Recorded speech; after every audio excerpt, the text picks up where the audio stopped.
Hi, I'm Dr. Gaby Cora, and welcome to my show, Dr. Gaby's Take Make Life Interesting.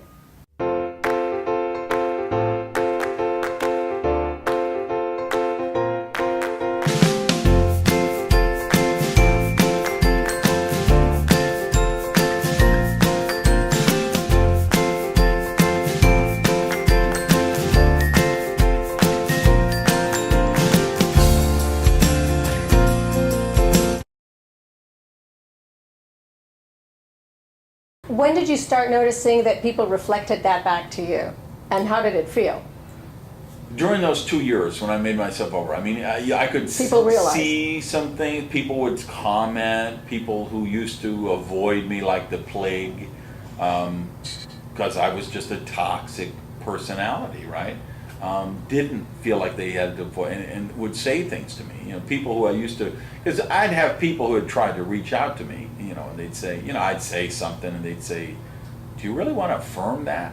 You know, and I'm like, oh, this tofu burger shit, you know, affirm this, that, you know, and this.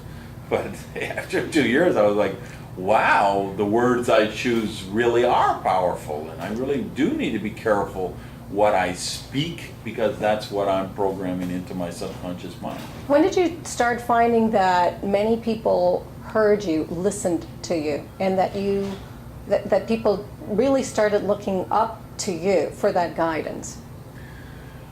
People always listen to me because I am a strong personality. They listened to me when I was 15, when I was disrupting the class, because I was the class clown. And they listened to me when I was 25 and 30 because I was arrogant and made bold, pompous statements with strong conviction. And I was speaking in an area that I was competent in, like, you know, I originally spoke in marketing. So, and I could talk about copywriting and offers and creating compelling offers in a way that made sense. But I was arrogant, which was coming from insecurity. So I was just really insecure, so I put on this facade.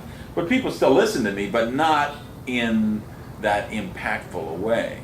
And when it really changed for me was going through about 4 years of therapy, and then getting to the point where I really liked myself and could be in relationship with myself, which then allowed me to be in relationship with other people. So now I started coming from a position of authenticity, transparency, reality, relevancy, and then people really listened to me because I was talking about the stuff that mattered to them and had their best interest at heart. You know, and it's funny, I have an article in this month's edition of the magazine Speaker Magazine for the National Speakers Association. And I mentioned in there, there's a degree of narcissism in this business that people don't ever talk about. But you've got to have an ego. You've got to have some narcissism to say, hey, I should get up on a stage and tell people about whatever topic.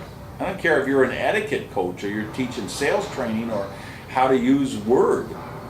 You have to have some kind of ego to say, I have enough information to go up and tell an audience of 500 people how to do something, or why they should do something, or why they shouldn't do something, right? And that's a narcissist. So I think a lot of us in the speaking profession, we get in the business because of insecurity.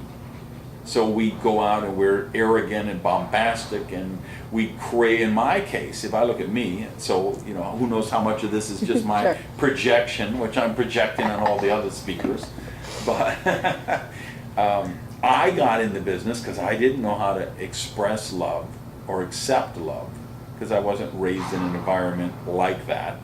So I was this totally dysfunctional person. So I got my sustenance from standing ovations.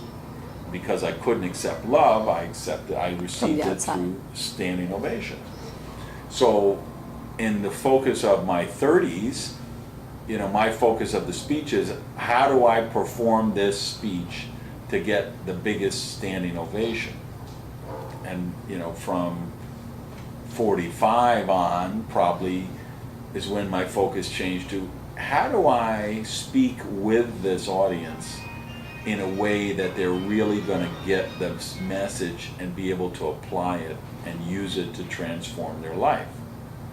And so when the focus switched from me to them, that's when the impact went light years magnified. So it's like from the self-centered, aura, it became more of an act of service. And the interesting thing that you're mentioning, you've always been a leader, to your point. I think that it looks like the difference is the alignment and congruency that you have now, that wholeness, right? That holistic way in which you relate, and you're really trying to change lives and help people out. And I think that that's what transpires back